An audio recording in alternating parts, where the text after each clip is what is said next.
সকলকে শুভ নববর্ষ। আপনারা সকলে এই নতুন বছরে ভালো থাকুন। চারিদিকে অনেক অশুভ, অনেক অমঙ্গল, অনেক কিছুই ঘটে চলেছে। এর মাঝখানে আমাদেরকে সুস্থ থাকতে হবে, ভালো থাকতে হবে। তো আপনারা সকলে অবশ্যই ভালো থাকুন, সুস্থ থাকুন। এবার আসি নতুন বছরে বেশ কিছু প্রশ্নের উত্তর দেব এবং বেশ কিছু প্রশ্ন আপনাদেরকে করতে চাই। আর আশা করি আপনারা সেই প্রশ্নগুলোর উত্তর অবশ্যই দেবেন। প্রথম প্রশ্ন আমার হচ্ছে, এই যে রাজনীতি, সেটা কি কারো ব্যক্তিগত সম্পত্তি? প্রথম প্রশ্ন। দ্বিতীয় প্রশ্ন, রাজনীতি কে করবে কে করবে না, সেটা কি কোনো বিশেষ সম্প্রদায় বা বিশেষ দলগোষ্ঠীর লোকজনেরা ঠিক করে দেবে? দ্বিতীয় প্রশ্ন এটা।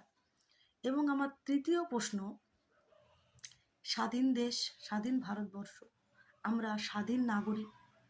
আমরা আমাদের এই দেশে বহু দল, বহু পার্টি, বহু কিছু রয়েছে। এর মধ্যে আমরা রাজনীতি করি বা না করি, সরাসরি আমরা রাজনীতি করি বা না করি, কিন্তু রাজনীতির দলগুলোর ভালো মন্দ বিচার করা এবং কাউকে ভালো বলা বা কাউকে খারাপ বলা, এটা কি অন্যায়? এটা কি আমাদের অধিকার নয়? এটা কি অন্যায়? এটা কি আমাদের অধিকার নয়? এটা হচ্ছে আমার তৃতীয় প্রশ্ন। এই তিনটি প্রশ্ন আমি আপনাদের কাছে করলাম। অবশ্যই আপনারা চেষ্টা করবেন এর উত্তর দেওয়ার। এবার আসছি, দেখুন রাজনীতি নিয়ে আমরা কেন কথা বলবো না? আমাদের জন্ম থেকে মৃত্যু পর্যন্ত জীবনের প্রত্যেকটি ধাপে ধাপে রাজনীতি এমনভাবে জড়িয়ে। অনেকে আমাকে বলে যে আমি কেন এটা ওটা, বা আমার কি লাভ, অমুক সমুক, অনেক ব্যাপার। আজকাল মোবাইলে ভিডিও তৈরি করা মানেই লোকের মাথার মধ্যে প্রথম ধারণা আসে যে ইনকাম করার জন্য এসছে, ভিডিও করে টাকা কামানোর জন্য এসেছে।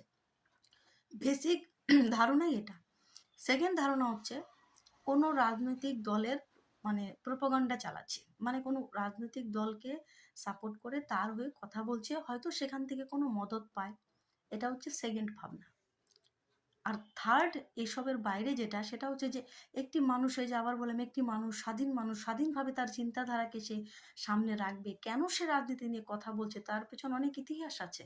সেই জায়গার কিছু কথা আমি আজকে শেয়ার করতে চাই, যে কেন আমি ভিডিও তৈরি করি, কেন আমি এই ধরনের কথা বলি। আমি তো এইভাবে ইউটিউব বলুন বা যা বলুন, এইভাবে সোশ্যাল মিডিয়ার প্ল্যাটফর্মে আসিনি।